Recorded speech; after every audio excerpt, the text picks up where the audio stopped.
Here we go. Hello, everybody. Can my players hear me? Hello there? Hold up, I think my Discord is having an issue now.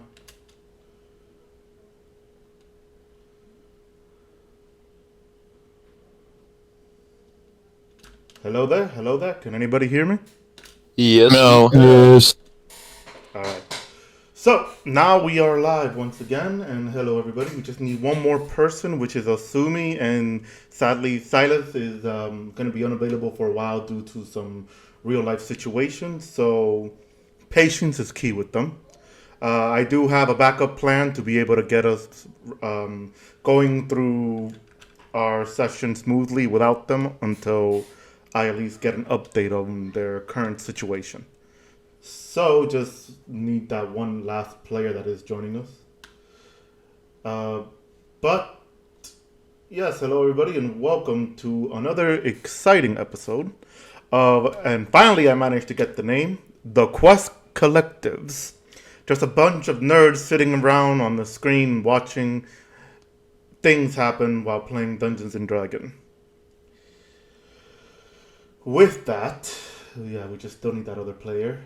Give me one moment to make sure I have the stream running smoothly, because kind of why I'm 10 minutes late, because I want to make sure everything is running smoothly.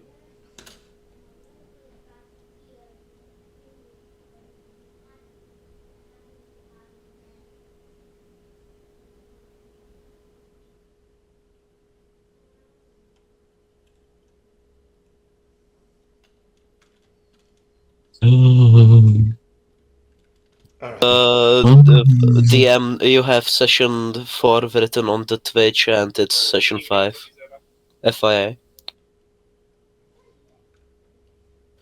David's typos strike again. Well, it's not really a typo, he just reuses the last fucking session name.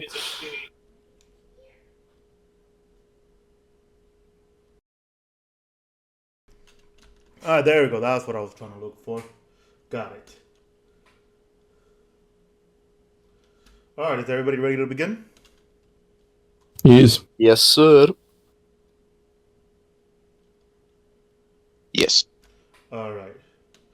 So, we last left off with the group of you, with all of you deciding to head to the Night Tavern, where you planned on having a stakeout to wait for the green-robed accomplishment of the kidnappers, or at least one of the kidnappers.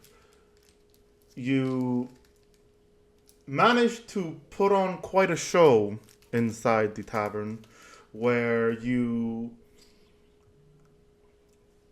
most of you managed to get drunk, at least 3 of you, with one of you badly injuring themselves by cutting off their thumb, and another one being so out of it with the dwarf weed.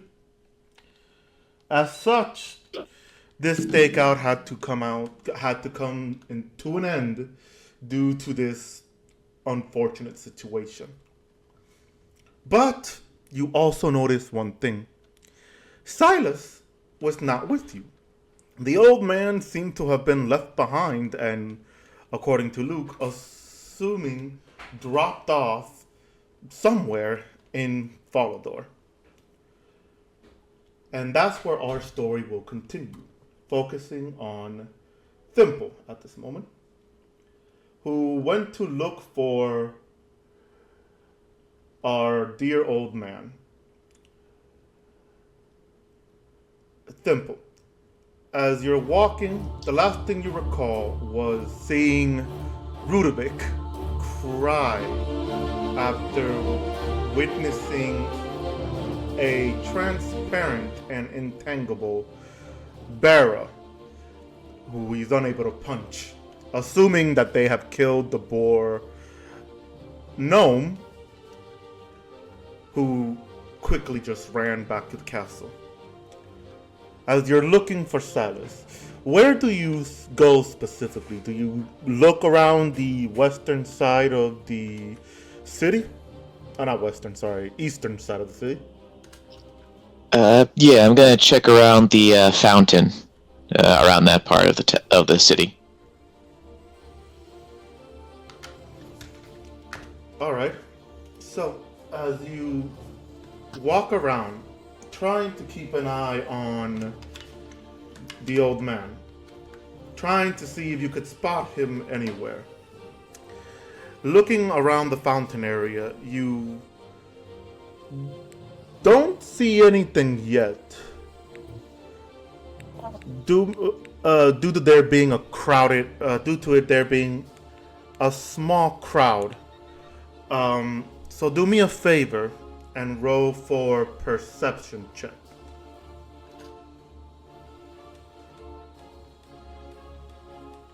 25.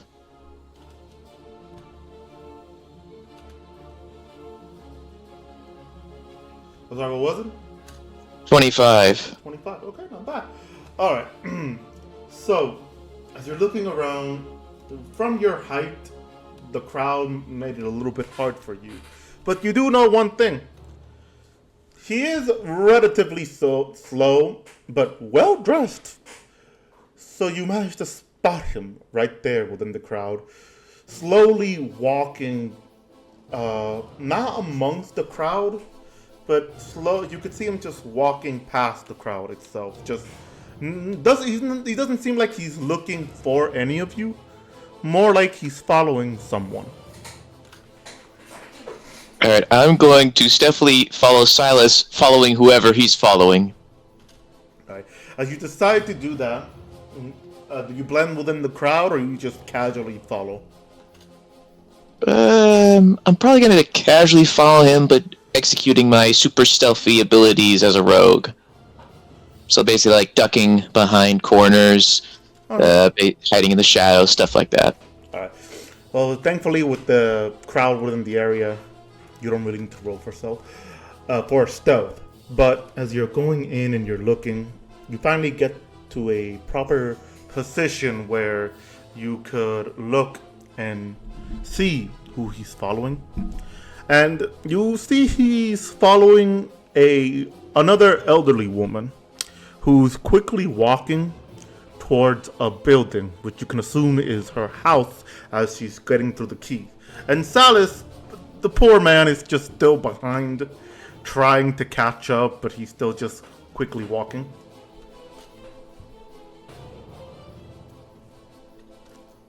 I'm gonna keep observing. I'm gonna try to find a closer position and get a better view, and maybe even eavesdrop on any conversations. Alright. As you get closer, there I am gonna need you to roll for stealth for me.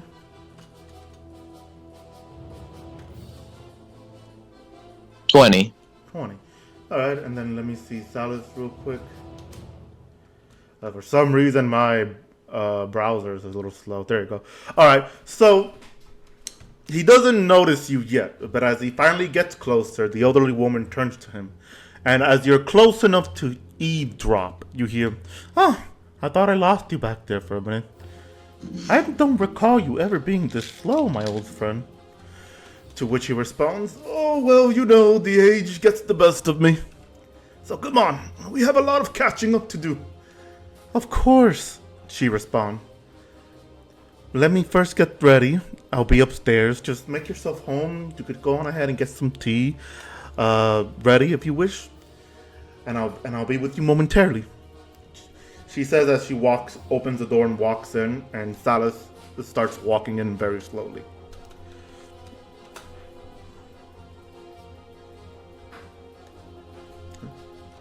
Any response to that, Temple?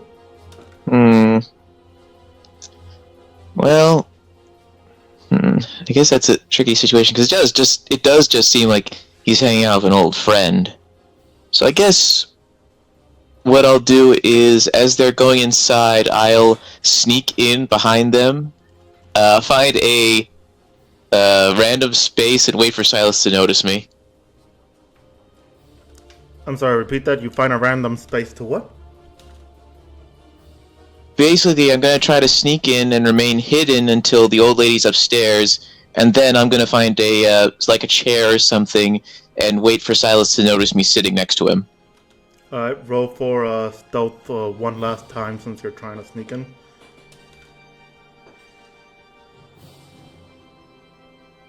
20 again. Wow, if you get another 20, you should try consider going for the lottery. Alright.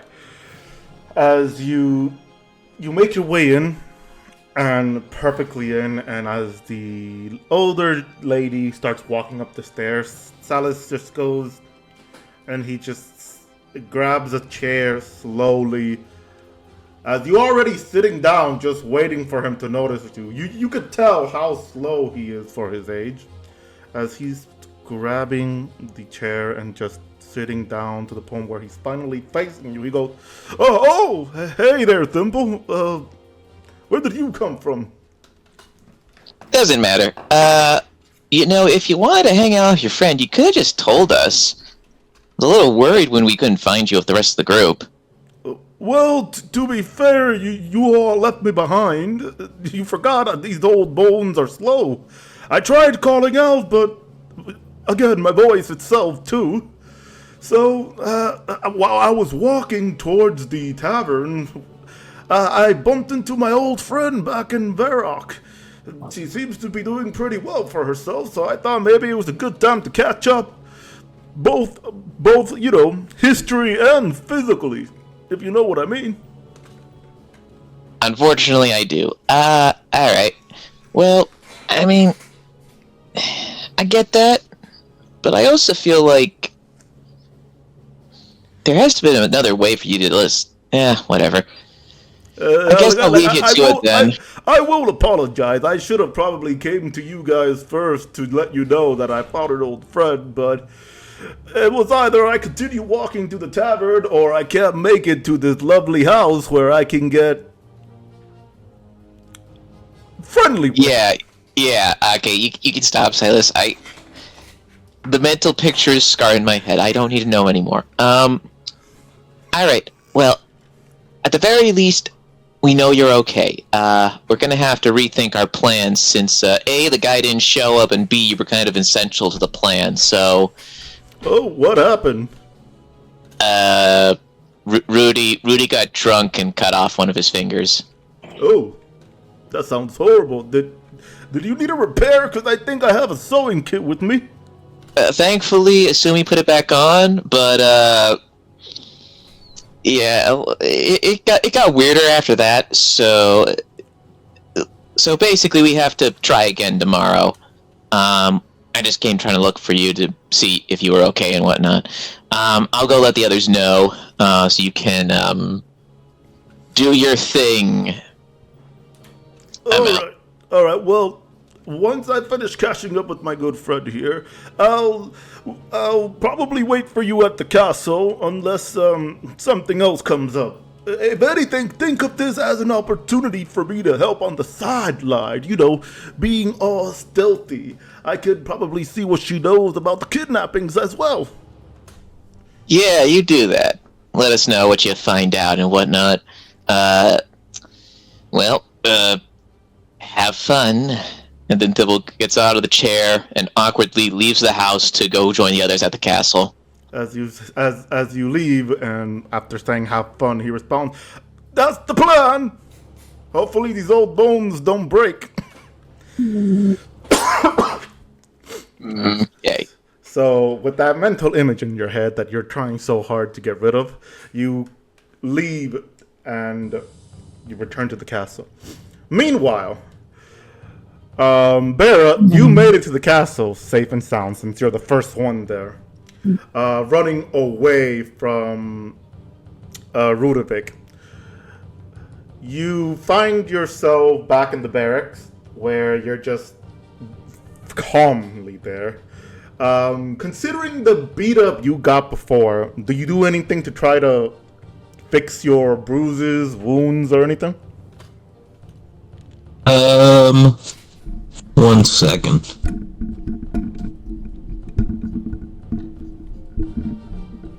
Yeah, I think I'll cast healing words on myself. All right.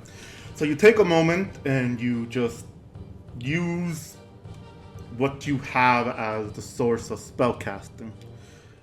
And you just make a quick incantation to just give yourself a good enough healing to avoid that mega punch you received from Ludovic. You feel a little better, and you're perfectly fine. What do you do to your spare time as you're waiting for Osumi and the rest to arrive? I'll sit down and I'll juice some more berries. You know, squeeze them in juice. Sorry. I just hit my microphone. Sorry for the people at home. Alright, so as you're eating the berry slowly and just waiting, you see that the barrack door is open. And just as you're sitting there and eating, you see a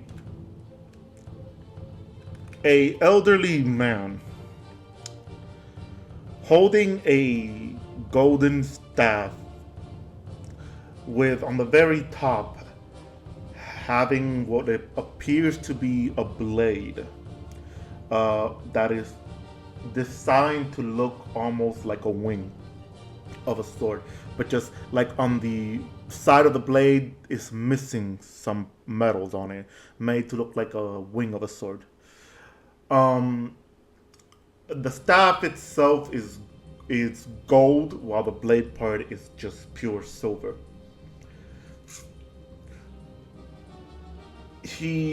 Behind him, not really behind it, but behind his head, he has this sort of circular golden decoration with the Star of Saradomin being the holding beacon on him. Basically looking like those Saradominist priestly type of portraits. He's balding, or better yet, he's bald on the top, but he has long hair to where he does have hair. And he has a long beard, like long enough to reach up to his stomach. Wearing a blue robe having a Sardomin symbol in the front, and white trimmed silk around. You could see him walking before he looks at you and points over to you, where you see another gentleman with long black hair, missing an eye as he looks over to you quickly as he catches up, wearing gold, some sort of sunnyish gold armor with a symbol of Saradomin as well.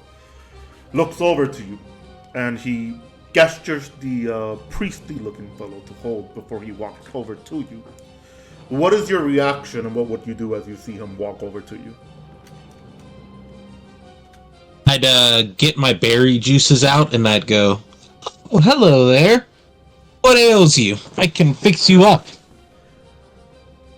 Who are you? And the old man. Who are you? I'm Bera. I'm Bera, the alchemist. Berry alchemist. And why are you in the barracks of the White Knights? I got hit by a drunk guy. That doesn't answer my question completely, but sure. But why are you here and not at a nursing facility? Oh, it's we're here on some sort of mission to find those missing people. They let us stay here because Asumi. Oh. So the mercenary protocol was active, I see. Alright. Carry on, I suppose. He says as he walks over to the old man who at this time, while you were talking to the one-eyed man, the one-eyed long-haired man, the balding gate heaven looking motherfucker on the side was looking at you with a serious face it wasn't a face of hate, but more of why is that here? I'd look back at him and I'd mistake the face. And I'd go, "Old man, are you constipated? I've got berry juices for that." He looks at you with an unamused face, ignores you, and continues to walk forward. As the one-eyed man just looks back at you, gives a slight chuckle, and puts his finger over his lips. That is the archpriest of the Saradominus Church. Don't worry about him. He usually has a stick up his ass. Berry juice can get that out too. He looks at you with the did you, like, he's trying to process if you understood that was a reference, or if you're responding that you can fix his mood. But he ignores you for the moment and just gives you a slight nod before walking off, following the archpriest. As a few minutes goes by, assuming Luke, Kazric, Rudovic, and Zelda, the rest of you manage to make it to the castle, where Rudovic, you see Bera, but not looking like a ghost you last saw her, teasing you, mocking you, and dancing, actually looking normal and eating her berries. Is she fucking alive? I fucking ran towards Bera. Full on sprint. As you try to run to the barrack, you head there and yeah, you see Bera, you see Rudovic just running towards the barrack, looking at you. What's your reaction? Oh, hello. Hello. You owe me about 90 gold. Ooh, see, I'm a little short on that. How much do you have? I've got 1 second. 56 gold. Alright, that should cover your half. Give me that. Well, now hold on. I could give you that, or we could go double or nothing. On what? Your dice rolls. Oh. I pull out my die and say, Asumi says, if this one. Asumi wants to interrupt while you do a talking. He says that he grabbed the gold coins and hands it over to Rudovic, going, "I'll pay for whatever she owes. Might as well."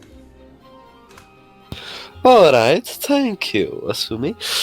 Well done, Bera. How much was it, Rudovic? 90 or 19? It was 90 gold, which I paid for the 2 meals. Alright, so there you go. Yeah, he needed to know because he's putting it in his thing. Alright. So yeah, Bera, you see Asumi paying your debt again. That'll be a free berry juice for you, my good Asumi. Also, Bera, didn't you? Didn't I fucking kill you back there, next to the bar? Oh yeah, I got go. better though. You got better. Yep. Real quick, Luke said he has to head out and get ready because he actually had to go somewhere he just remembered. So, sadly, we are going to be losing our good old Luke Ravens. But don't worry, Luke, I'll have it that you are resting up. Oh, wow, that was loud, I'm sorry. Hold up, give me a moment. I'll have it that your character is resting up for the time being. So, don't worry about what you'll miss. I'll let you know, or you could watch our recording. Yeah. Take care and good luck with everything. Thanks. Right. Thank you. So, you all do manage to see, while Bera and Rudovic, you guys are continue talking, sorry. You do, everybody else who are just standing there, you do see Luke just fall on one of the barracks bed face first, just knocked out. Alright, Bera.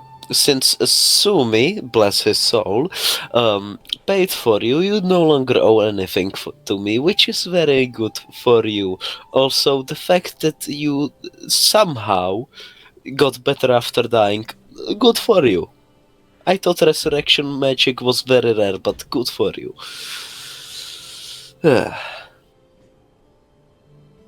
thank you. Bear juices heal all ailments.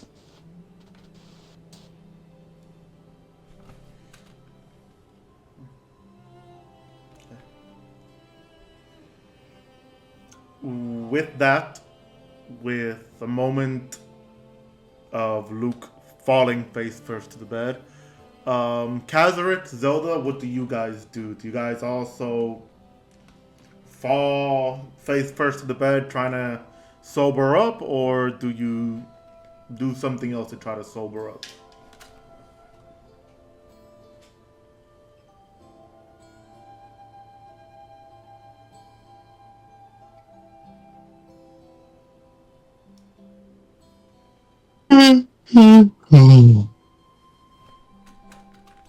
I think Kazarik believes that he is fine.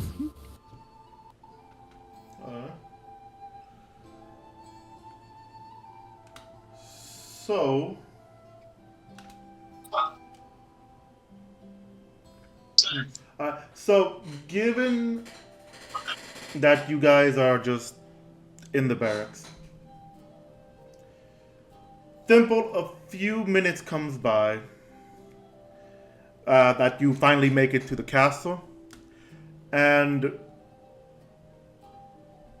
you see Asumi and the others there, with Luke laying in the bed, and everybody else trying to sober up.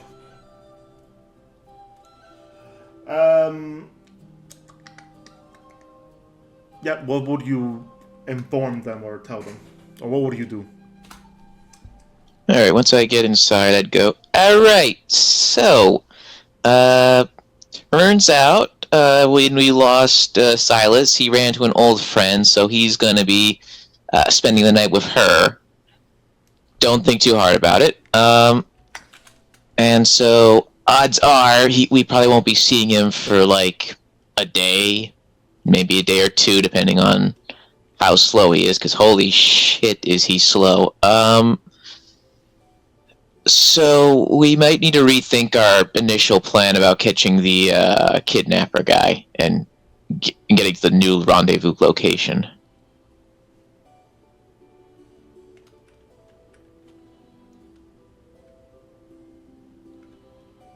But assuming he's typing.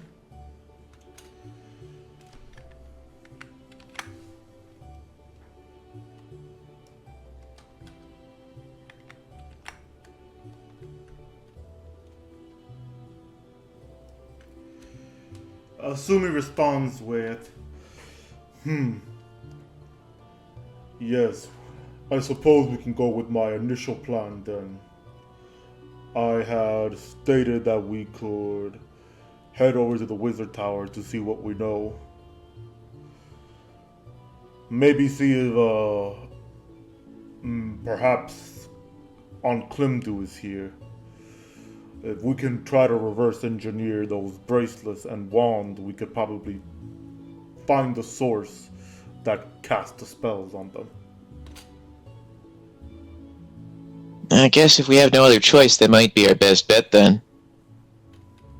Is good idea. Very good idea.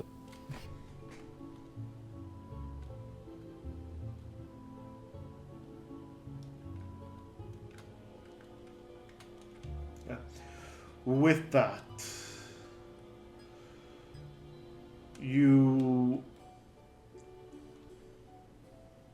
Assuming said,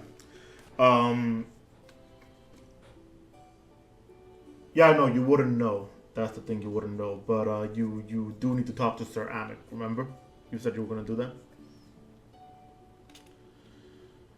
Okay.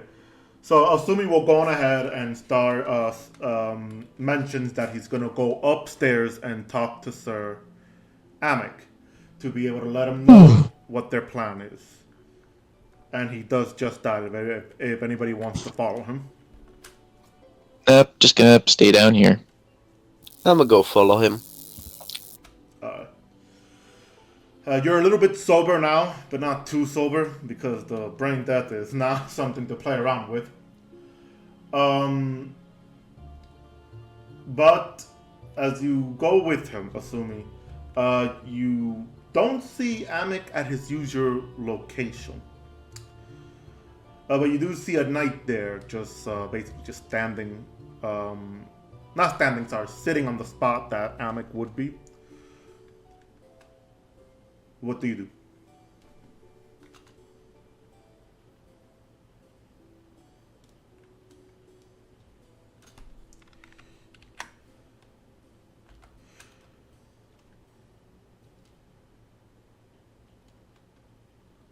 Asumi says he walks up and goes, "Hello. Where's Sir Amic? I must speak to him." But the knight looking at you goes, "Oh, he's in the throne room. Apparently, God, did we call him again? Paladin Mustima had arrived with the archpriest. Apparently, some words came out from the city. I went outside of the city, and the archpriest kind of overheard about the stuff, so they're here. You're free to go ahead. They didn't say anything about no interruption. I'm assuming if it's important, of course."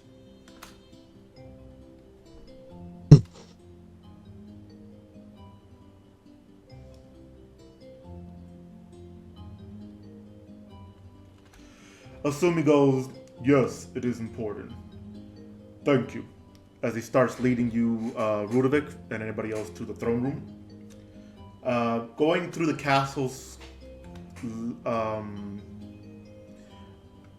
you manage to go. I just went there and I looked over in the mailbox. There appeared to be maybe a white envelope. I don't know if you guys are waiting for something in the mail, but there's mail in the mailbox. Looked like Barrow, we can hear you. Envelope Better. and some other stuff. So I don't know if you want to go get it or Better. just leave it there until Alice comes home later on tonight. Barrow, we could hear you there. The fact just happened. I believe that's the soundboard. I have no idea what You happened. can hear me? No idea what happened. I'm muted.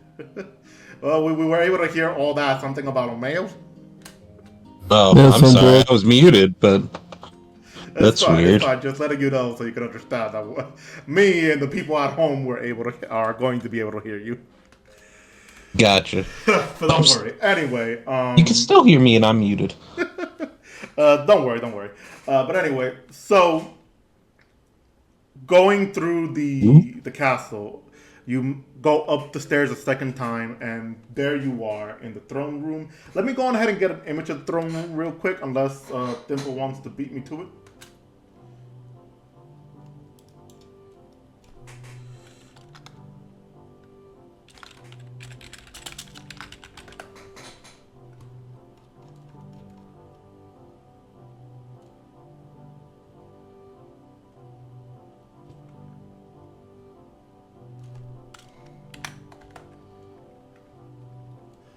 So there we go. So the throne room basically has a giant, right in the very end, has a giant throne, which, as Asumi would know from history that he learned from his uncle and stories, would used to be the throne of Saradomin himself, having 4 statues, 2 on each side, 2 standing just normally right there, holding their swords on the ground, while the other 2 are just bowed in a position that almost at their pledging allegiance.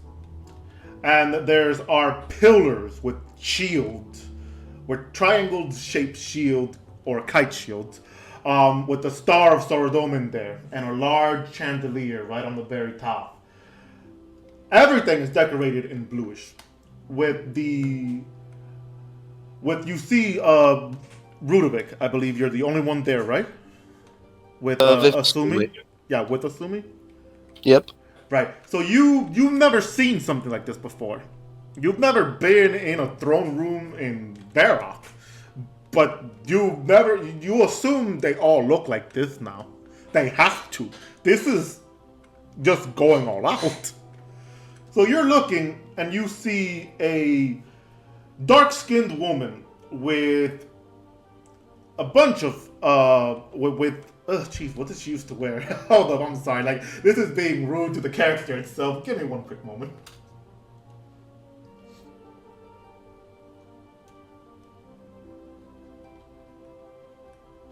There you go. She has the makeup on her with the underline of her eyes being goldish orange. She is wearing a crown, a gold crown, with the center has a symbol of the Star of Saradomin. With also trimmed, having like 2 layers of the symbol, trimmed with the first layer being blue and the second layer again being a thinner version of the star, but gold. She would have a white trimmed gold attire on her, basically showing her uniform, her position as the Basilisa of the kingdom of Saradomin. And she's just sitting there. She looks back for a moment as she sees Asumi and someone else enter. To Sir Amic, he turns around, and Asumi, you see your uncle Mastima there, who looks over to you and just smiles for a moment. He missed out on your knightly graduation, but you could tell that he's very proud that you managed to become a knight. But then he looks confused at who the citizen is next to you. Sir Amic looks back and goes, Asumi, just give us a moment. The archpriest turns around, though, and he looks back at you, Asumi, with the face of interest. As he turns around and he goes, as I was saying, please forgive me for not arriving on time. Oh, Lady of the Light.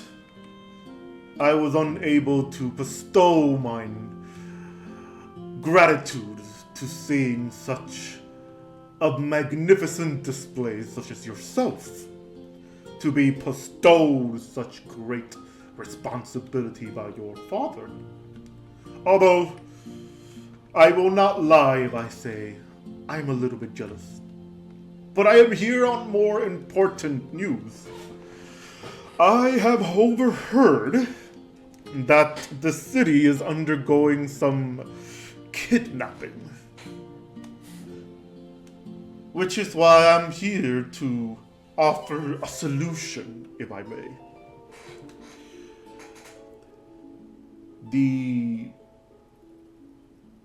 Basilisa looks and she goes, it is only here in Falador that we are suffering this crime spree. Although I cannot say much, I will be willing to hear your solution if Sir Amic, who is in charge of this kingdom's affair, is willing to hear it as well. The archpriest turns to Amic, who nods in agreement, and he goes, Your Majesty, and Sir Knight, it has come to my attention that you're dealing with a Zamorakian cult. Or at least that's how the theory goes, but I believe we should know better than to dismiss theories. I propose a solution. I propose we hunt down all of these Zamarakian worshippers that I know this city has in secret. Gather them up and question them. Arrest them for not only worshipping the god of chaos, but interrogate them. Gather any information we can to simply see where their fellow Zamarakian is.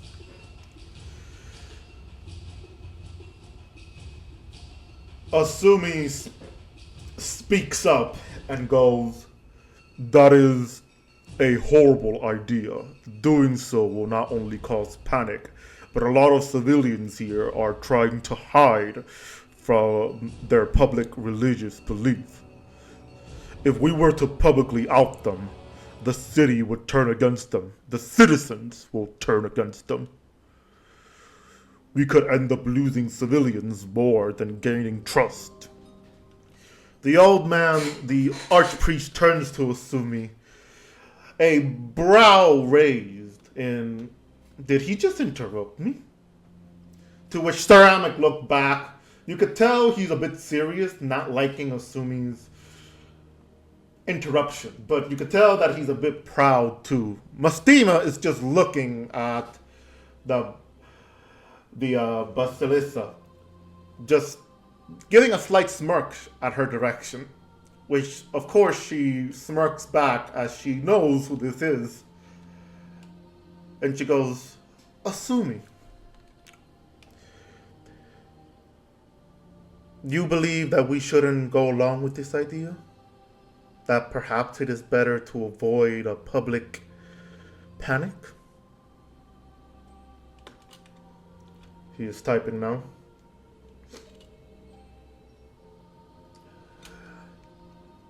He just responds with, "Yes, Your Majesty." To which she looks back and she goes, "Well, Sir Hammock, you have an opinion of one of your knights. What do you think?" Which Sir Hammock looks forward, standing straight, and goes, "My lady, while I can understand the archpriest's concern, this kingdom does follow a freedom of religion, a rule we have not changed for a long time. And while I do not appreciate one of my knights interrupting a very important meeting, I do agree with them. We need the people of this city to trust not only the guards, but the White Knights itself. After recent events with the Temple Knights, we need to regain as much trust as we can." Which the archpriest goes, "And what better way to gain those trust? By hunting down these Zamarakians. There's a good chance that 2 out of 50 of these secret worshippers could be a member of the cult. We're just gonna rough them up a little bit. We will just inform the public that they're helping us. Or not, depends on what you wish to do." Which Ceramic responds, "I still think is a horrible idea, and I am against trying to interrogate anybody else. And that is a gamble, mind you. We need to show that we are open to civilians being free to express their religion. If we were to round up anybody that that resembles a Zamarakian or a Bandosian, we're going to be losing people. They're going to want to join some sort of rebellion or even the Black Knights themselves." Which the Archpriest responds, "Don't get me started with those band of renegades. Point is, Lady of the Light, I'm only offering a solution for a quicker result. If you say no, I am entirely respecting your opinion on it, and I agree with whatever your word says. After all, you are the daughter of Saradomin. We listen to your rightful words. I'm just expressing concern for the good people that Saradomin protects with his holy light, while he's busy dealing with the Lord of Chaos. She takes a moment before she goes, I understand, and I appreciate your kind words and your way of thinking. But I do not agree with how we should do this. Plus, as I said, Sir Amic is the one in charge of this kingdom. So I'm going to have to respect his decision and agree that we should not do this. The archpriest bows and goes, by your word, daughter of the light. So when she turns around for a moment, he turns his head for a moment, looking at Asumi up and down, nodding for a moment before he looks forward to see if she had anything else to say before she goes. That is all, then. If there's nothing else, Archpriest, you may... Hold up. If that is all, Archpriest, then please feel free to stay in the city a little longer. I'm certain that your travel was far. Unless you teleported here, thanks to the glory of our paladin, Mastima, the war priest of Saradomin. The paladin chosen by my father himself. If not, if you still wish to stay nonetheless, you're free to share a spare room that we have and use the altar. She gestures toward the altar that was on the very end of the throne room. On the throne's left side, there was an altar there of Saradomin. And with that, the priest bows and goes, I'll look for the spell room for now. Hearing this news made me come here quickly. He turns over to Mastima and goes, thank you, war priest. He looks over to Asumi and goes, I'm going to assume that's the lad you told me about, He nods. Of course, I am very proud of him. You failed to mention he whispers something before Mastima looks at him and goes, he whispers something back with a concerned look on his face, like, the fuck would that matter? Which the archpriest whispers back and smiles and just walks over.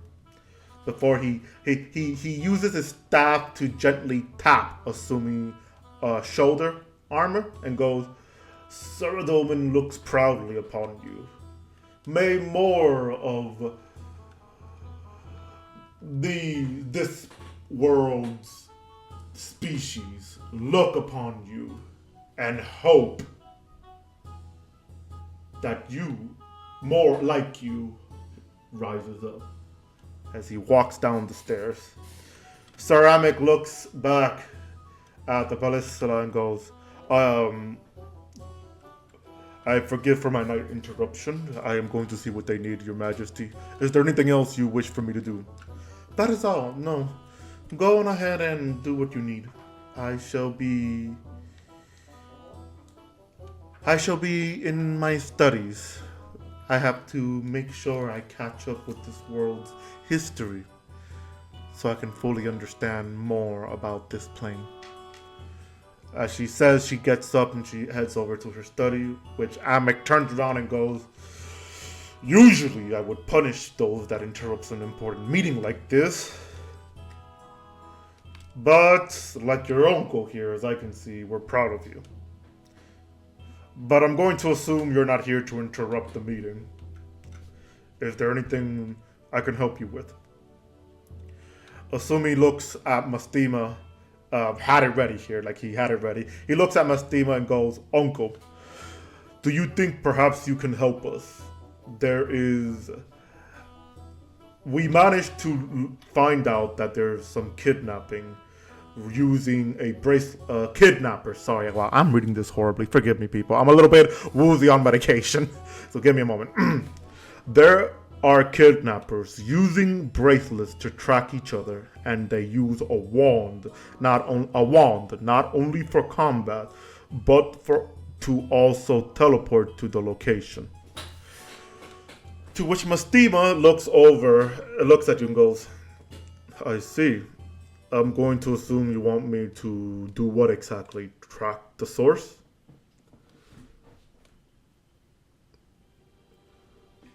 To which Arsumi responds, no. To reverse engineer this, we want to be able to track them down. Mastima thinks for a moment and goes, well, I'm honored that you would think of me, nephew. I can't say that I actually know of any method. Now your aunt, Klimdu, she would probably know. Maybe Angel, but I don't think druids are that well versed in the arts of arcana like an actual wizard. I haven't seen your aunt here when I returned to Falador, so I can assume she's still at the tower. So if you're gonna be looking for her, I recommend going there. Haven't we met your aunt, Asumi, somewhere here? I'm sorry, repeat that? Haven't we met your aunt, Asumi?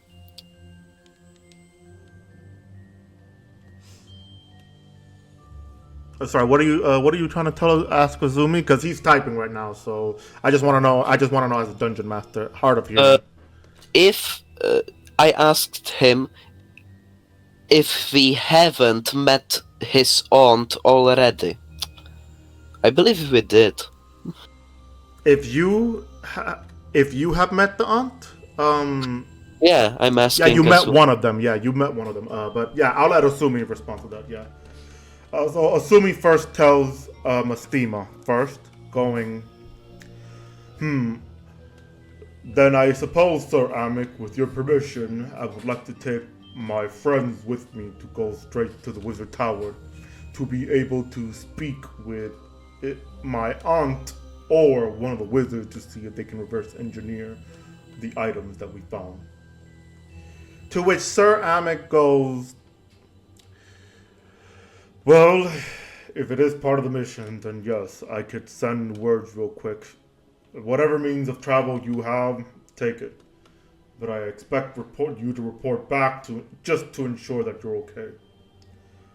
And responding to you, Rudovik, he goes, you've met my aunt Angel, but not Klimdu. I'm adopted to these, wow, I'm sorry.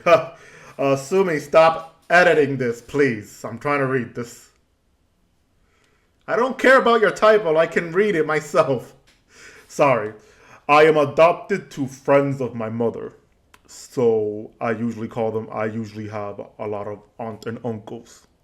So be aware. Oh, alright. Yeah. So, with that, anything else you would like to say, Asumi?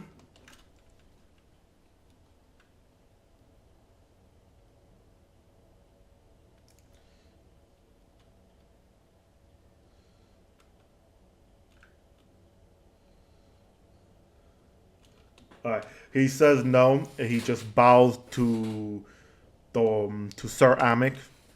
Gives us a nod bow to Mastima and turns to walk down, looking at Rudovik, saying, well, at least you are amongst the few people I brought here that knows how to stay quiet and in sight. Well, I was gonna say to the guy proposing the awful plan that he's a fucking idiot, but I thought it was not the best of ideas. He responds with, he is an archpriest, no matter what, so at least you know restraint. my cousin Thimble would have tried to stolen either his money, his ornament, or the crown. My bet is on all three. But anyways, what do you think of the High Priest's idea? It's fucking stupid, isn't it? Like, trying to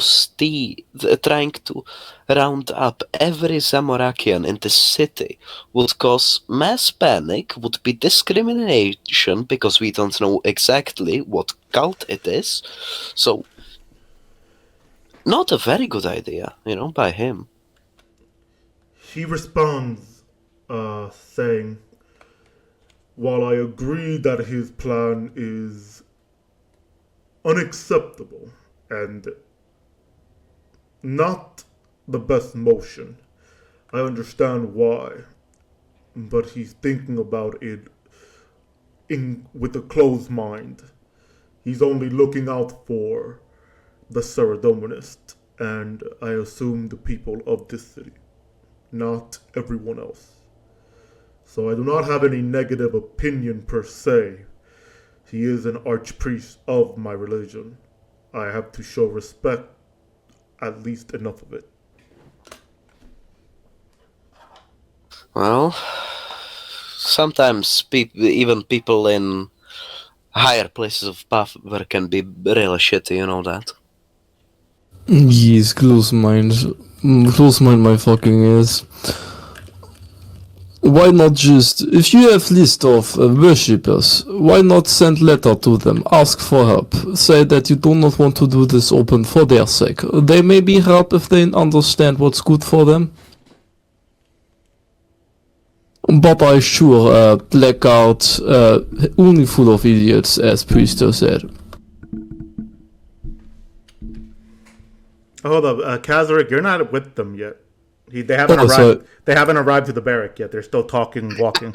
Like you just manifested. You just manifested out of nowhere. Like, hello there. so Dwarven magic.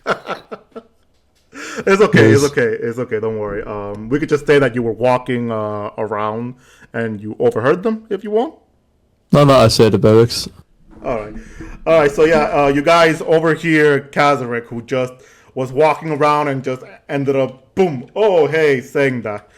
With Asumi responding with, he gives no response. He just listens and just nods for a moment, like internally agreeing with what you both are saying about the archpriest, but because of his religion, he can't really respond.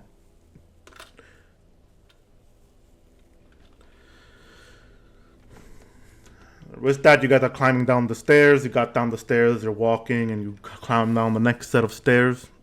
And you head over to the barrack area where Thimble, you see the three of them arriving back to where Asumi adds, so, I found Uncle Mustima. He's came back from his mission.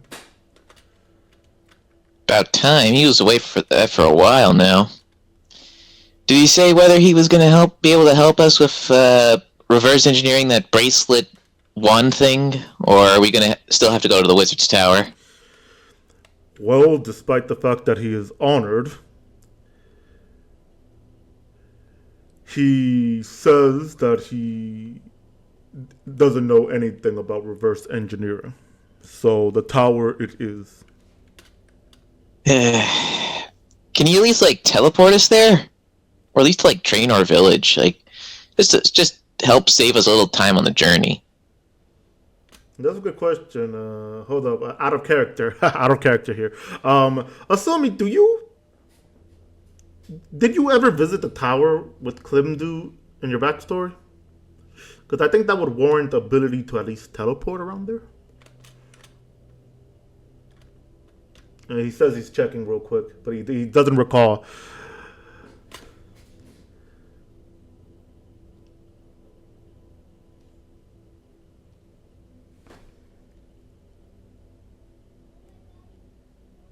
Theoretically speaking, I could probably teleport because I don't think Because of what?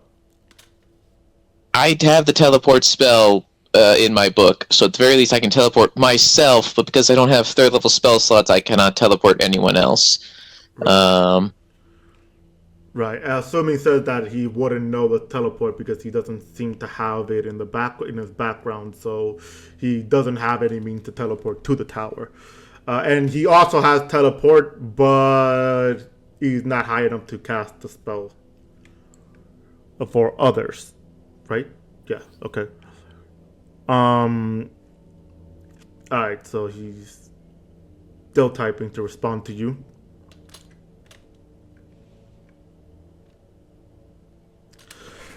He responds with, I don't think we can teleport there on our own, especially with you, considering you're only able to teleport yourself at this moment. I don't think Uncle Mostima has a teleportation spell to teleport us all, unless you want me to ask. I mean, it's worth asking just to save us some time and whatnot. And you're in luck. As you're talking, Mostima walks up and goes, there's my 2 favorite nephews. He says as he checks his pouch real quick, how are you, Thimple? I'm fine, Uncle. Don't worry.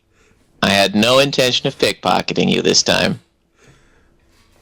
You said that last time, and the next thing I know, I'm missing my good ring. Anyway, glad to hear. I give it back! 3 days later. I need to use it, Uncle. Come on. His eyes squint as he looks at you. Anyway. His eye squints. Anyway. So, I just wanted to check up on you guys. It's been a while since I was in Folador, and, I just thought maybe it would be nice to just check up on you. And I see you've made some friends. He gestures over to the rest of you, Zelda, Rudovic, Kazric, Luke, who's just snoring on the bed, and Barra, who goes, I remember this one, the very sassy one who was willing to help change the High Archpriest's mood, who seemed to be very serious all the time. What, she offer constipation medicine or something? He looks at you, Thimple. He's trying not to laugh, and he goes, show respect. Remember, he is still High Priest. He's still High Priest. But probably. Oh, Asumi responded with, he seemed to have an idea to try to round up all of the secret Zamarakians within the city, to try to interrogate them to see if they know anything about the cult. Apparently, there is rumors outside of the city that the kidnappings are being done by the cult of Zamorak.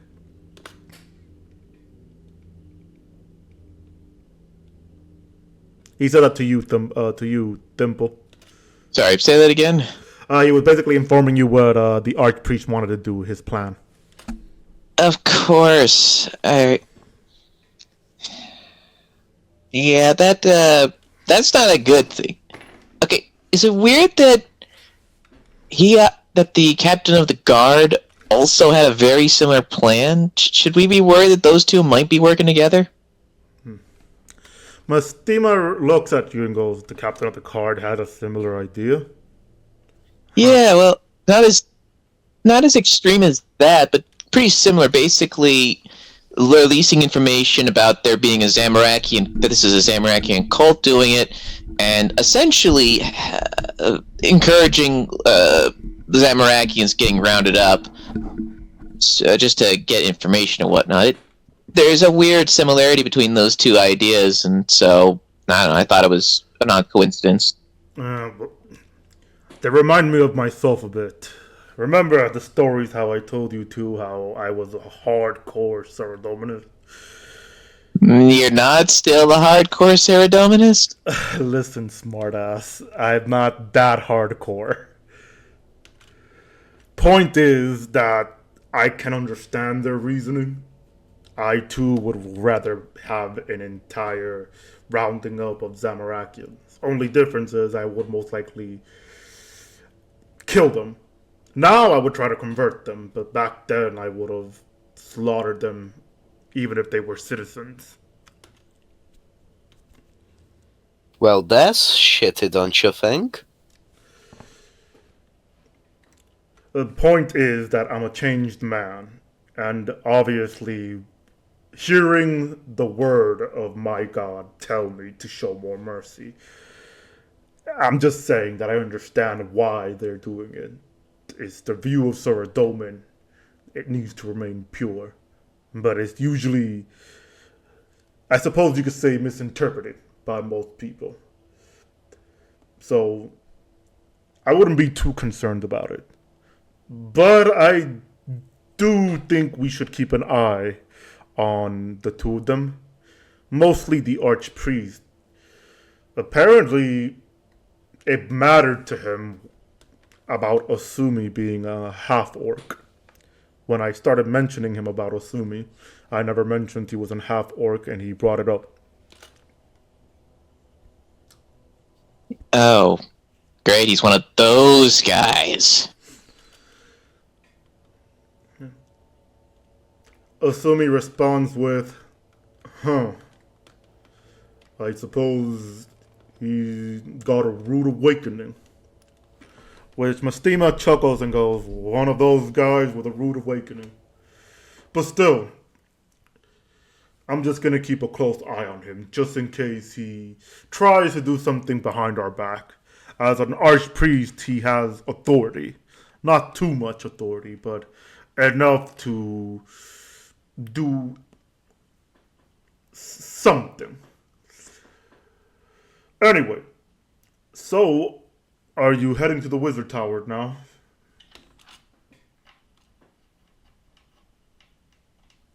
I think, yeah, we're just about ready to go. Assuming responds with, I think we should probably wait a little bit because a lot of us are drunk. We had stumbled upon a situation where the Night Tavern is selling brain death rum. Mastima looks over and goes, I think I know who might have traded it in, and I'm gonna have a serious word with that goateed motherfucker.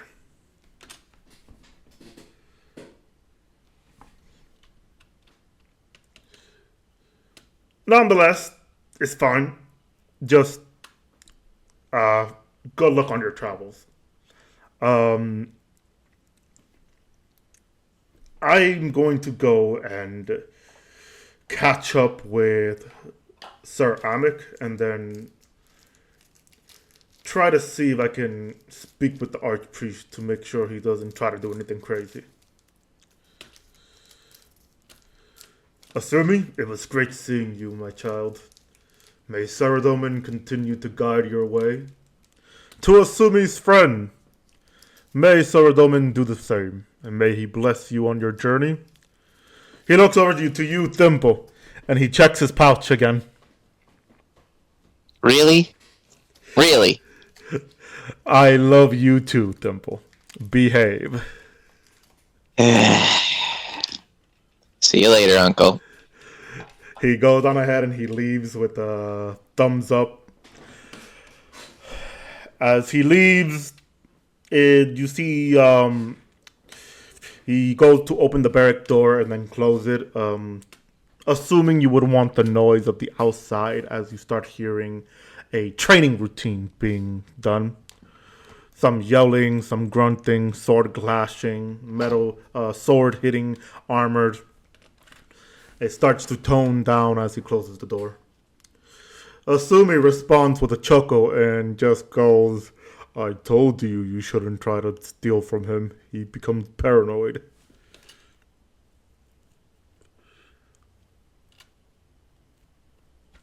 Weren't you guys gonna ask him for a teleport? Who spoke? What? Yeah, I that's think it was Farah. Yeah, what happened? What's wrong? I said, weren't you guys gonna ask him for a teleport? I think we're waiting till tomorrow before that. We're- God. Also, Barrow, you sound so low. Do I? Okay, hold on. Yeah, it's like you're fucking far away or something. Yeah. Technical difficulties strikes again. Any better? No. Okay, give me some time. You sound so far away now I can barely hear you. Maybe I can fix it on my end. Let me see. Well, for me at least.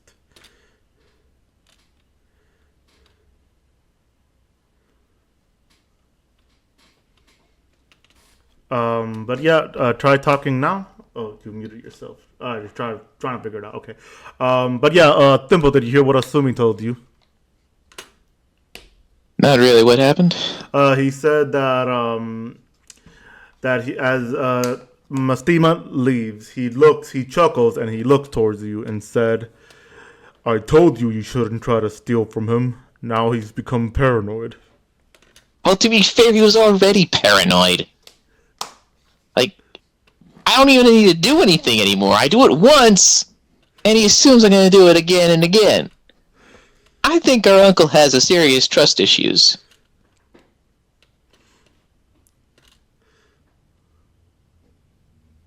Asumi responds with, "I wonder if it has to do with Onklimtu being an illusionist." That's going a little too far. I'm sure Aunt Glinda hasn't done anything suspicious in in their relationship at all.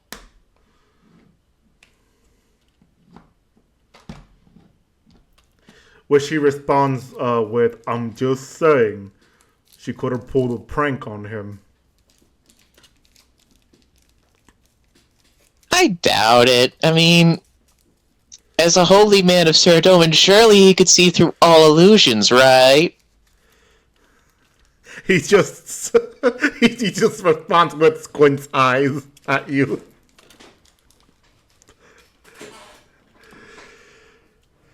What? Am I wrong? Can't you guys do that? And Thimble gives him a shit-eating grin. Not. Look, point is, we'll find out more in the future if we want to be nosy. Alright, so quick question. Assuming said in character that he wanted to give everybody a short rest, at least, to try to get off the drunkenness. Do you guys agree with that idea, to getting a short rest, to be able to rejuvenate a little bit? Yep. Yeah. Yeah, that sounds good.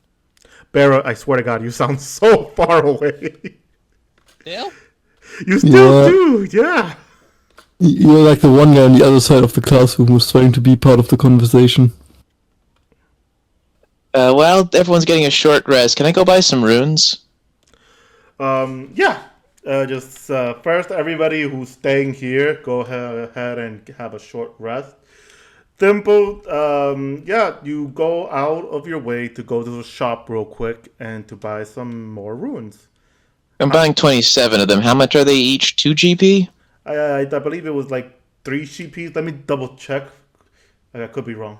Hold up. I think it was rune essence, pure runes. I think we just called them runes. No, yeah, but I mean for the Wikipedia. Remember, that's where I checked my price. Oh, yeah, then probably rune essence.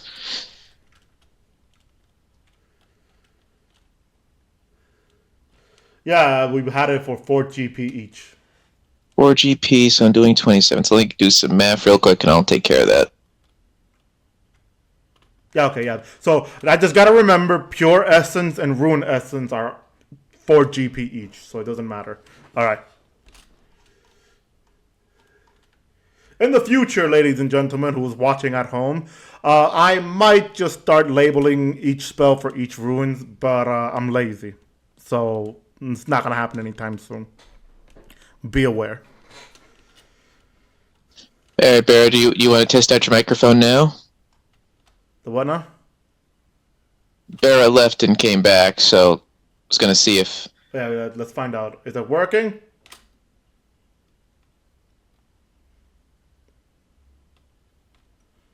Barra? Okay, it has not. Your audio is weird. Oh, and my music paused. Weird. Suspicious, even. Wait. I have like RuneScape music playing in the background for the people at home. Not for us, sadly, because I can't figure it out yet. Alright, start saying things, Vera. I can barely hear you. You can barely hear me? There you go, that's better. That is so much Alright. better. All right. So what were you trying to say, Barra? Before you were trying to figure out your situation. I was just talking about the teleport. I don't think I was saying anything else. Ah, all right. All right. So just for everybody to know, all of you go ahead and give yourself a short rest. So like that, you could just be a little bit rejuvenated. Once Rudovic come back, I'll let them know also because they went AFK.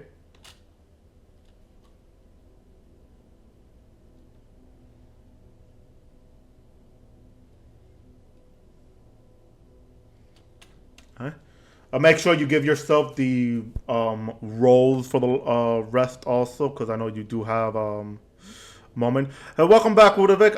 Go ahead and give yourself a short rest. Sumi has it so that everybody can take a short rest to be able to rejuvenate, get out of the drunkenness and everything, just to be able to, be sober.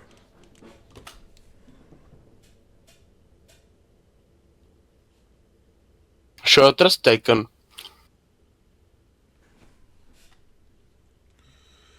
All right.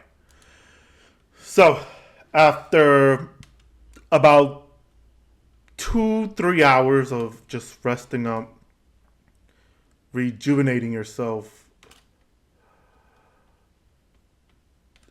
Oh, shit, hold up. Give me one moment.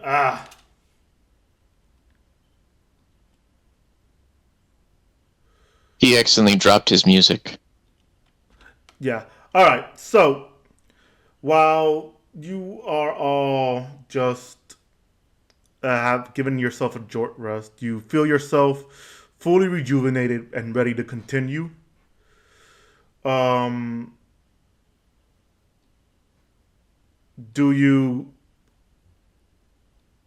you all ready to just travel now? Yeah. Yep. Yep. Oh, that's loud. Oh, shit. What is going on with my YouTube today? I am sorry for the technical difficulty. The people at home most likely hate me at this moment.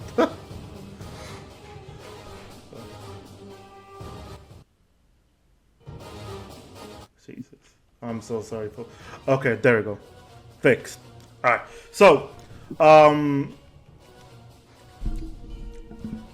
Alright, so you guys don't have a means of teleportation. So you would have to go on ahead and you're heading straight towards the oh my god, the stable that is located on the southern gate of the city. As you arrive there, you see they have several mounts of creatures you could use and carriages and wagons for you to use. Who's going to speak up and try to buy transportation?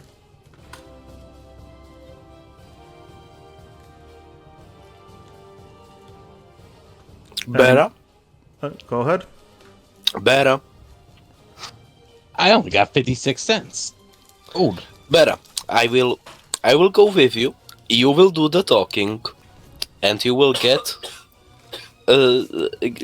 us a better price. Easy as that. Alright, yeah, I could do that. I could schmooze. All right. We go to. I have gold for financial support too. I guess you will go with them.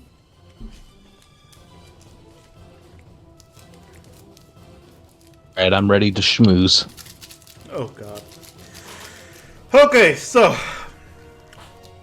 you walk up, confident, ready, and On the stable, you see that there's a gnome on the side who looks over to you and you go, "Ha ha! Hello, fellow gnome!" They walk up to you real quickly before you get to the stable counter. "Allow me, good sir. Remember the deal for my promotion." And he looks over to you, Bera, and goes, "Hello, madam. My name is Jacob, and I am here to promote one of the best situation in the world. Have you ever driven inside a gnome copter?" I have not driven a gnome copter, no. Ooh, then how about for you show these people that you are brave enough to be in a gnome copter and ride one. Depending on where you want to go, the cheapy ranges, at least. He quickly pauses before grabbing a parchment and reading through it. 20 miles, 20 GP per mile. So what say How you? far is the Wizard Tower, friend? To the Wizard Tower? Of course we are able to get to the Wizard Tower. He looks at the map real quick. Of course. We'll drop you off there, but once we do, there's no picking up another one. We're just dropping you off instantly, just to let you know. Yeah, how far away is it? Like, what would be the price range for this thing? Price range, of course, coming right up. He goes on ahead and he does the price range calculations. That'll be 200 gold coins. Per person. See. Yes, how many people can this thing hold? Because I have a large group. You mean large as in number or large as in height? Yes? Smart ass. I knew I would like you. Let's see. Depending on how tall they are, I would say... He looks over. Are those your friends? And he If points. he's pointing at my group, I'd say Yeah, yes. he points at the group, yeah. Yes, those are my friends. Okay, then let's see. For an extra 10 gold coins due to their height and the size of our copter, because we have several different sizes, I would say they would have to go to a large gnome copter to fit them, the number of them, and their height. I would say you would have to pay a good amount of... Ooh, let's see... 1,200 gold coins. Ooh. Damn. Okay, Can so let's try to drop that down here, Gnome. Cause who are we kidding here? Going up from 200 to 1,000 seems a little steep. Also, can I insight check the gnome if this is like the real price or if he's trying to overprice? You want to roll insight to check to see if he's just trying to swindle you? Yes. I hear a phone call. Hello? Yeah, go ahead and roll for insight. Never mind, I will believe every word he says. Alright, I see Rudovic also rolled 8, 13. I rolled a natural one. Yeah, Eesh. Alright. You have +7? God damn. Yeah. That's a lot, yeah. What about you, Zoda? Would you like to also see if he's swindling you? Anybody can roll. You don't have to ask. You can ask. What am I rolling? Oh no, just Rudovic and Kazarek wanted to roll for insight to see if the guy was trying to swindle your gold coins. Okay. God damn, and you have no bonuses to your insight? No, I'm more of a swindler. I try to swindle. I don't need to know if I'm being swindled. Oh god. On the other side, do I know if the dwarven train goes that way? Oh my. Do I know of alternatives? Do plus 2 equals fish. Damn. God, oh, my hearing aid. I'm sorry for the people at home if you can hear that. Alright, so... Yeah, none of you can tell whether or not he's trying to highway robbery you or not. He looks honest enough. I still want to try to talk him down in price. All right, so what do you say to try to talk him down? Remind me. I said 1,000. That seems real steep. I don't think it bumping up from 200's the real price we can do here. So let's try to lower that down. He looks over to you. Go ahead and roll for a persuasion check with advantage because you're half gnome, so he's assumed you're just pure gnome. He is a professional salesman and a professional racist. All right. Let's see. 12. He looks at you for a moment and goes, all right. Maybe I could bring it down a bit to say, I see you also have a gnome friend over there. Is that your husband? No.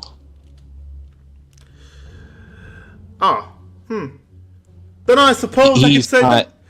Yes? He's my brother. Oh, your brother. Family trip. That's beautiful. All right. Yeah, Well, then, I'm taking care of him. You see, he's very sick. And we need to get to the wizard tower to help him out.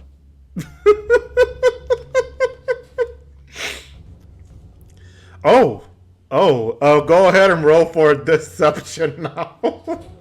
While he's doing that, can I try to remember if there's like a different way to get there, an alternative route, maybe dwarven trains or something? What do you want to do? I'm sorry? I want to see if I know a different route, like maybe use the dwarven train system, if there's a way to reuse that to the wizard tower, or if I know any alternative ways that are not involving gnome copters. I'm sorry, I'm not really understanding what you're asking. Steve, help. He wants to see if the dwarven train is going that way. Also, do I have a advantage on this or not? Thank you, Bera. And I would say no, because you're just trying to trick him into thinking you have a dumb brother. As for Kazarick,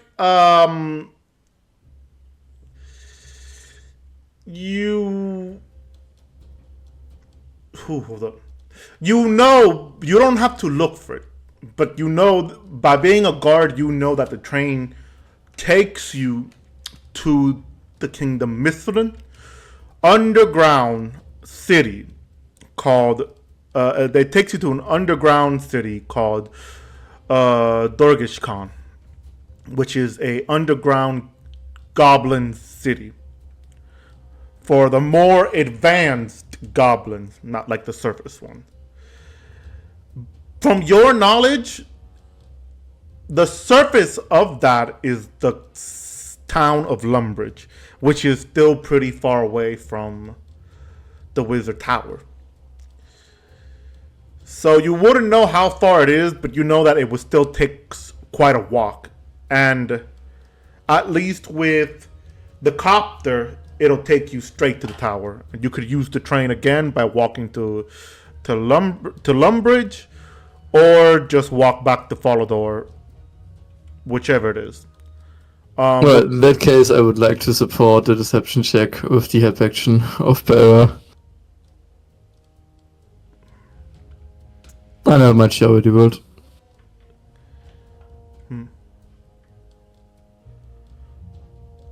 Supporting me because I rolled pretty low. That'd be helpful. Yeah. I don't know if I can do so after the roll, though. Real quick, for Barrow, he looks at you. He looks over at Thimble. Thimble, what do you do to kind of catch that kind of... what's the word? Alright, so what do you do that makes it look like Vera is lying without knowing you're putting her out there? Well, odds are probably,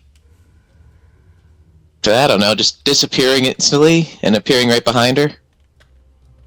He sees that and he goes, so can you remind me, can you remind me again, what is wrong with your brother again? He says to you, Oh, Burr. his illness is take a look at him. Just look him in the face. You can see it from there. I see. He not quite right in head. So I see. So that's why you want to take him to the tower then, because he's in other words, just needs help. Yeah, he's a few berries short of a bushel. If he Come again, Bera. See, he's rough. I'd attempt to rub Nimble's head like a little brother.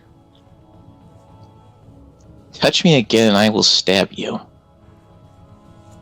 See? Not You right see in the head. that? He's just looking at this and he goes, 1,200 gold coins.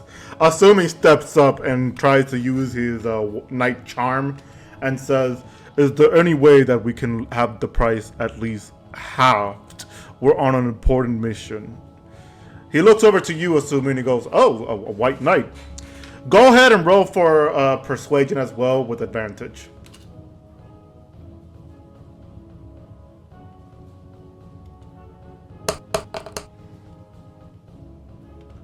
$23. Okay. He looks over to you, tall and wearing. He goes, "Oh, you're a white knight." He tries to look around. You can see him inspecting your armor because he never expected an orc to be a white knight. He goes, "Well, I did hear that they would accept anybody as a knight. Hey, buddy, do you reckon that you can help give a good word for my brother?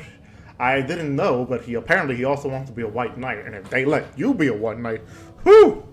So what do you say? A word for half the discount?"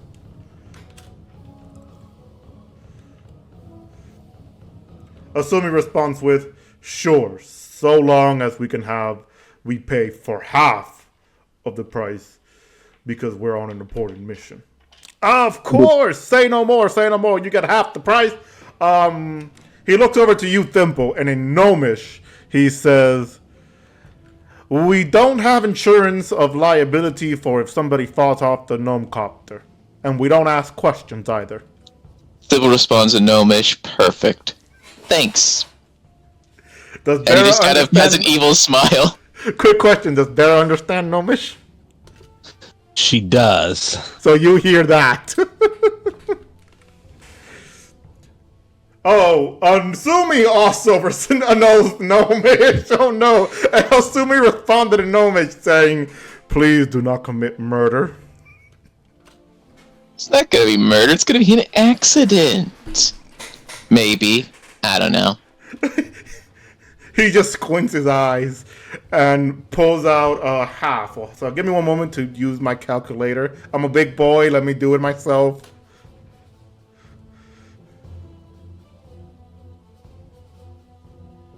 $1,200. I got it. divided I by got it. 600. I said I'm a big boy. You don't need a calculator. I got the calculator. Too late. Anyway. You don't need it. Anyway, I did it. Anyway. Oh. He looks over to you, assuming he goes, "All right, then, just 600 gold coins, and the copter is yours." All right, so you pay the man to 600 gold coins.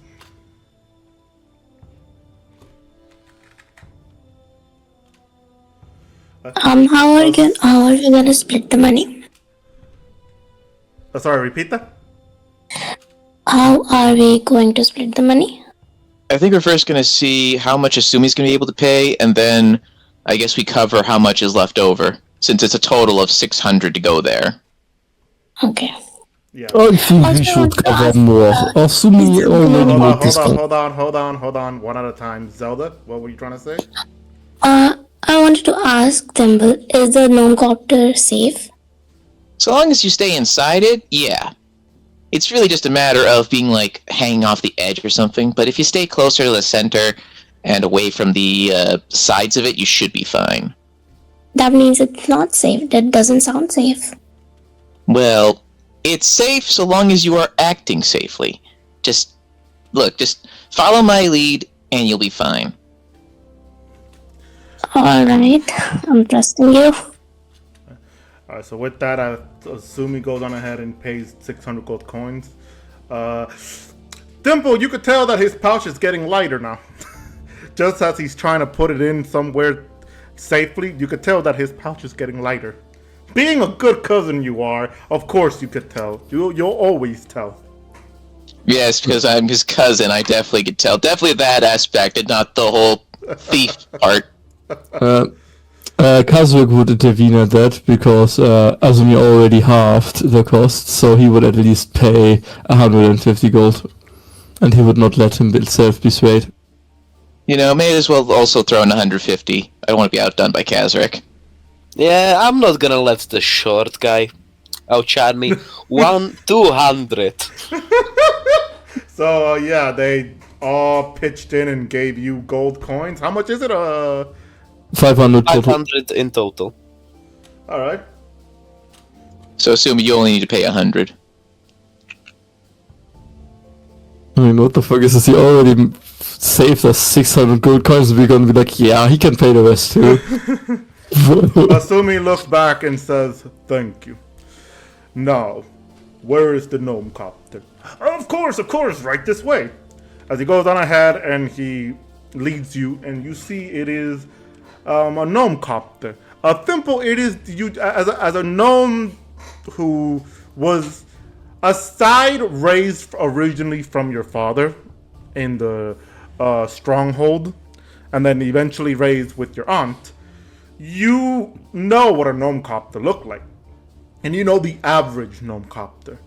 This one was made big enough to fit a lot, and you could see that there's at least let's see, from the size of it and everything, I would say there's at least 6 gnomes on the bike pedal ready to lift off. And you see the one of them looks over to the group and goes, "All right, guys, we're ready." So they get set that. A lot of them were just reading magazine, newspaper, drinking coffee, and they all get prepared as you're walking over. The gnome copter solo goes on ahead and opens the door and goes, "All right, ladies and gentlemen, please walk in, and do listen to your captains, that they will give you instruction and everything. We have an attendance, and the attendants there will go on ahead and be able to provide you some snacks if you get hungry eventually. You should arrive to the Wizard Tower in approximately about the next 3 to 4 hours. So please do enjoy the view of the sky," he says as he's trying to think of how to say ground, but he doesn't know. And he goes, "Enjoy." He turns around, closes the door once all of you are in there, and walks away. As you all find your seat, you find the seats are very comfortable. I mean, everything, and I do mean everything, is made of wood. It is literally gnomish technology. It's all wood.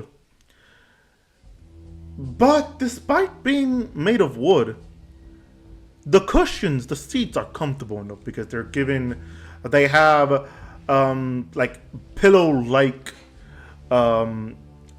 add-ons to it that lets you just sit down and just relax. As you all are sitting down, you see the attendants just walks up and goes, is a female gnome who has blonde hair, blue eyes, and she's dressed in a very professional manner, like a like an airplane attendant, the steward. And she goes and goes, "All right, ladies and gentlemen, thank you so much for participating in the gnome copter industry. Please listen carefully as I lead you to how to be safely on this gnome copter and how to ensure that we don't have an accident at this moment. So firstly, on the 2 sides of your seats, we have what would they call it? Hold up. A safety harness or strip, a safety strip. Basically just grab onto them and attach them, and she basically shows you by demonstrating to you by using ones that are not connected with the floor or anything, and she instructs you how to put on these seat belts, in other words.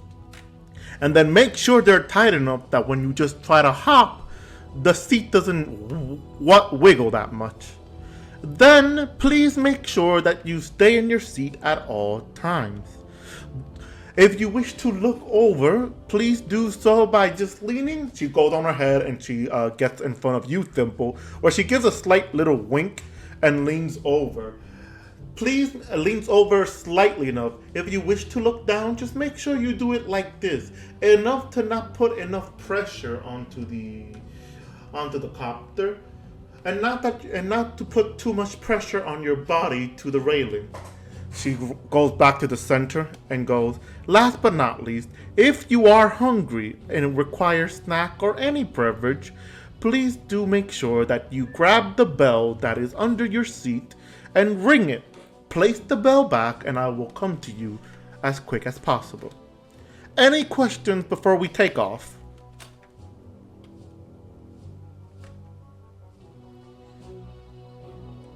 None for me.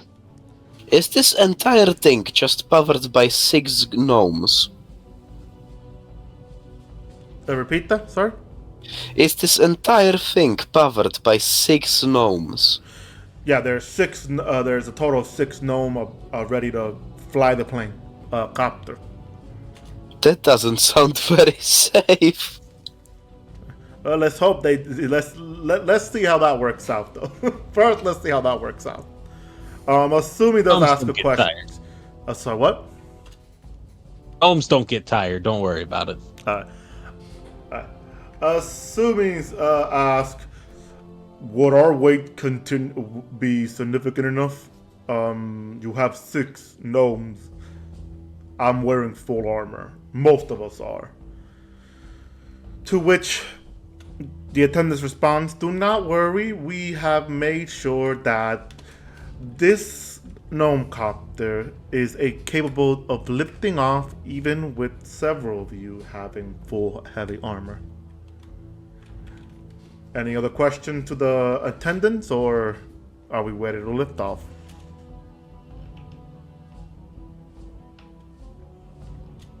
And I'll assume we're ready to lift off. So with that, she goes on ahead, she knocks on the wooden pole that is behind her, to which eventually you start seeing the helicopter blade, which is not really a blade itself, but it's more so designed with cloth, wood, and everything, start spinning. And you see that the gnome copter starts levitating from the ground, and all you hear is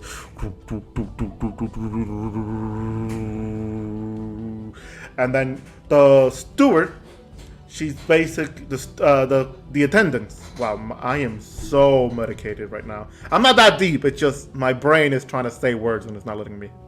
But anyway, the attendants basically just hold on to the to a handle as it starts flying up, and it keeps going up, and eventually it's the copter starts leaning forward, where a lot of you start feeling yourself lean forward a bit as well, and starts moving forward.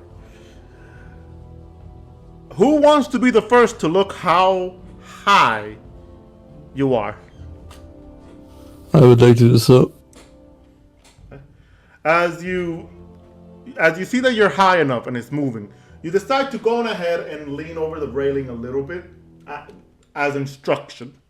And you look down. You are high.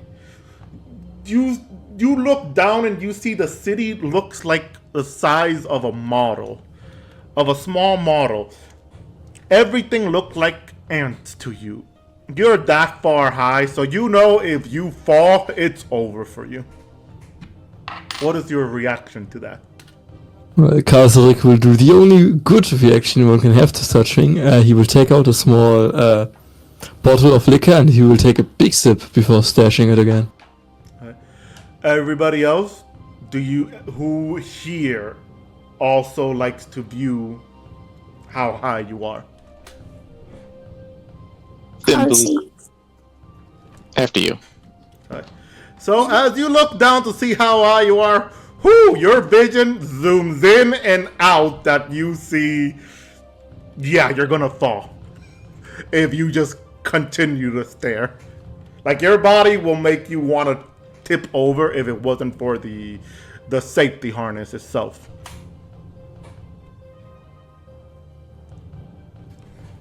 For everybody else who, sorry, go ahead, Zelda. Wow, that. I've never been on a gnome copter, but that doesn't look safe at all. Just stay in your seat and you should be fine. I don't know, we're pretty high, and if we fall from here, we're gonna die.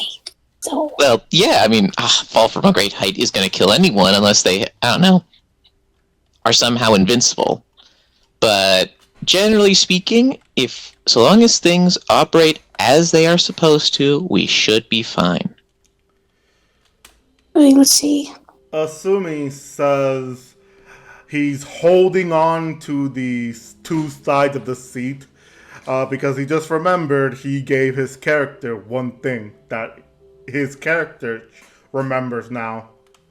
Thimble, you look at Asumi and you see fear in his eyes as you've also forgot.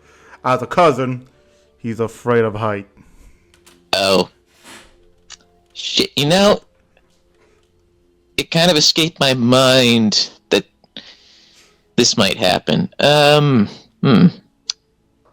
think we made a miscalculation on something. Asumi responds with, "You think?" He's breathing in and he's breathing out. He's breathing in and he's breathing out. Just close your eyes, big guy. Just imagine we're on a train. We're on a normal train.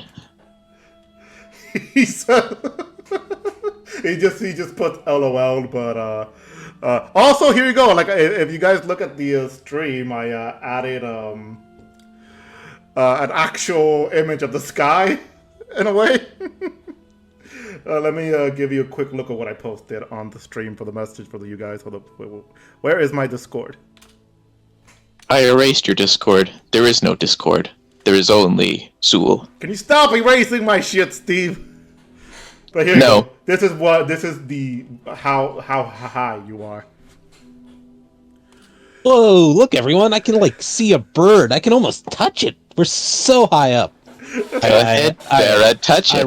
I rustle around a bit on my seat, trying to get a better look at the bird. Yeah, so you just see a lot of birds just flying. They're a little bit close to the copter because they just assume it's another giant flying creature. But they don't get too close where you can grab it. Asumi wants to respond to Thimble, and he looks straight at you, Thimble, and goes, "Right, a train that makes the sound of a gnome copter. Brilliant!" Yeah, you know, it's a gnome train. It's a train made of wood that makes totally normal train noises. Asumi says he looks back, he looks forward again, just looking down who's in front of you. I would say Kazarik would be in front of you. To where if you're looking straight ahead, you're just staring at Kazarik on the back of his head or helmet, whatever he has on him. But you're just directly staring at him. You want to roll. Oh boy, let's see. Go ahead and do me a favor and roll for wisdom save. Can I try to poke a bird with my staff? So lucky enough, you're not paralyzed in fear, and you don't faint. Rolling that 24 that I see, you rolled a 24. So while you have both of your hands on the seat, you're gripping it tight, you're breathing in and breathing out, and it's calming you down enough that you just don't panic or faint, but you're still a little bit afraid, and you're just, you're calmer, but you know that but from what Dimple could see, you're just not moving at all. You're trying to stay perfectly fucking still. Meanwhile, Bera, would you like to look around first before you do that? No, I'd just like to try to reach out with my my staff thing here and try to like get a bird. Okay, then. Anyway, so you go on ahead and you use your staff to poke the bird, and the bird just moves away from that for a moment, avoiding it. Are you gonna try again? Yeah, I'm gonna try again. So you try again, and the bird moves away from it. If you're gonna try again, I need you to roll a normal hit chance. Okay. Hold on. Like, Yeah, if you have like a staff or something. If you have like a staff or something, yeah, use okay, that. I do have a staff. 7. Okay, what the fuck is a bird AC? Probably like a base of at least 10, since the AC is usually calculated 10 plus dexterity plus any other kind of modifiers. Yeah, it should be a 10. I'll say it's a 10 too then. Yeah.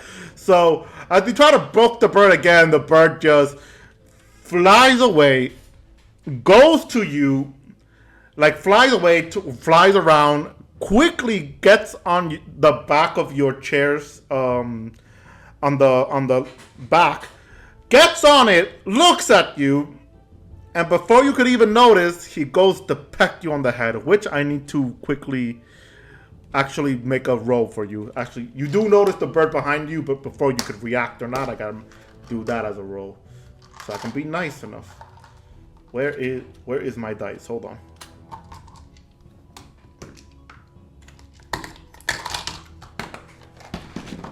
Alright, so here we go. I'm gonna roll for the hit chance now. Barra, what is your AC? 14. You take 4 force damage as you feel the bird peck your head. Sorry, force damage? What kind of bird is this? Not piercing? Well, I mean, it's not gonna stab him. That's why I say force. But if you want, but you have a point. It should be piercing. So yeah, you feel 4 piercing damage on your head. The bird is pecking you. I start yelling and flailing a bit that a bird's attacking me. Thimble continues to resist the urge to push Barra out the plane. Anyway, the bird eventually leaves you alone as you're shooing it away, and it just flies off. The attendant just walks over at you, Bear, and she goes, "You tried poking the bird?" I successfully poked it twice. Yes. You missed both times. I recommend Well. not poking the bird or any animals that flies around us. Thank you. She says as she walks back to her spot. I'm gonna sit back down and rub some berry juice on my peck wound. I mean, who could have seen this coming? Barra fucked around, and now she found out. Hold on, I'm sorry. Give me one moment. Sometimes birds are just disrespectful. Maybe sometimes you should leave the poor birds alone. Just wanted to poke it with my stick. But why, though? But why not, though? Because you're gonna get attacked by a bird. That's why not. You never get to poke birds when they're flying. This is like the only opportunity you get to poke a bird while it's flying. Maybe in general people don't poke birds because it's a bad idea. Well, now we know. We know that before this point, you just proved it. Yeah. Alright, I'm back. Sorry.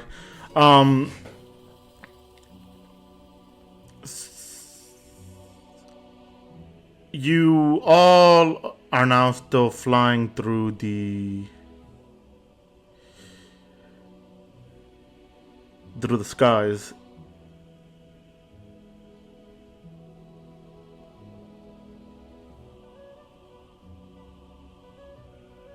from there,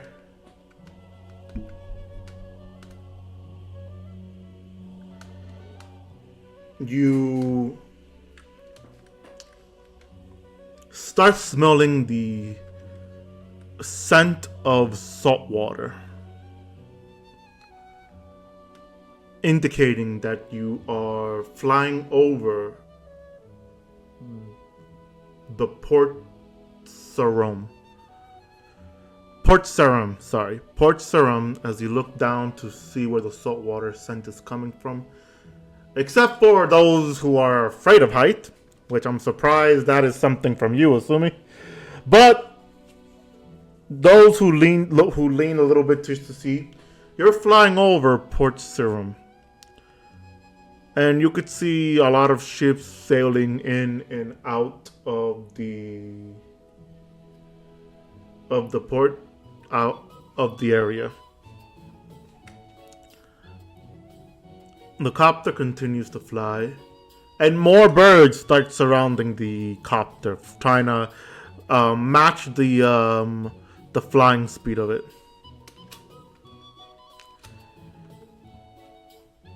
What do you guys do during the wait time?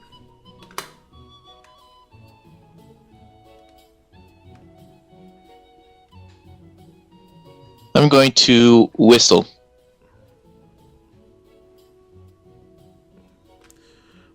Asumi says that he's still just going to breathe in and breathe out to meditate through his fear.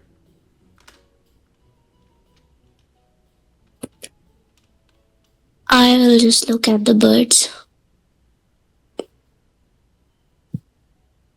I'll be describing everything I see so that Asumi can see it too. You know, since his like eyes are closed or whatever, I would like to describe everything we see as we go.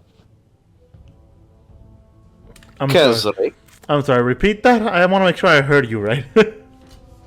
Asumi, since Asumi's eyes are closed or whatever, I'm just gonna be like telling him everything we see, like like describing everything to him constantly. Let me ask you this quick question. Does that count you describing the distance or just how beautiful everything is? Oh,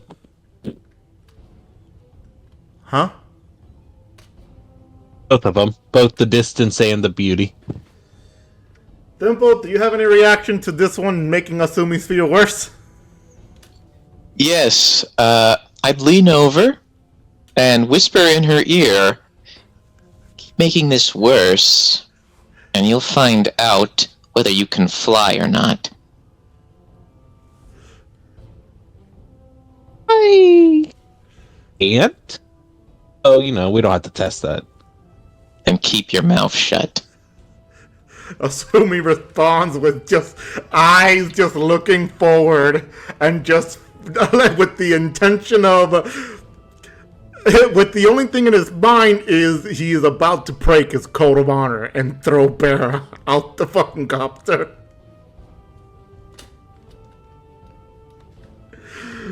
Anybody else? Kazarik, Rudovic, what do you do during the time of the flight? Kazarik will swerve his head from left to right, and he's going to hum a little dwarven tune. That's it. Alright. Rudovic?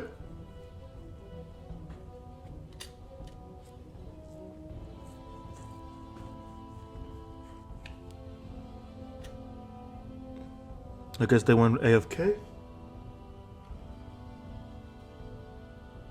Alright, well, with this, we are going to pause the session here for at least 25 minutes. So we will be right back. Please enjoy the music and song that I will be playing, and hopefully that's the only thing you hear, because I just noticed in the last few times that I paused the session, background noises, and I don't know why. But anyway. It was me, David. Can you knock that off? We will be right back. Let me mute. I'm gonna mute you all so people cannot hear you and just the music. Ah!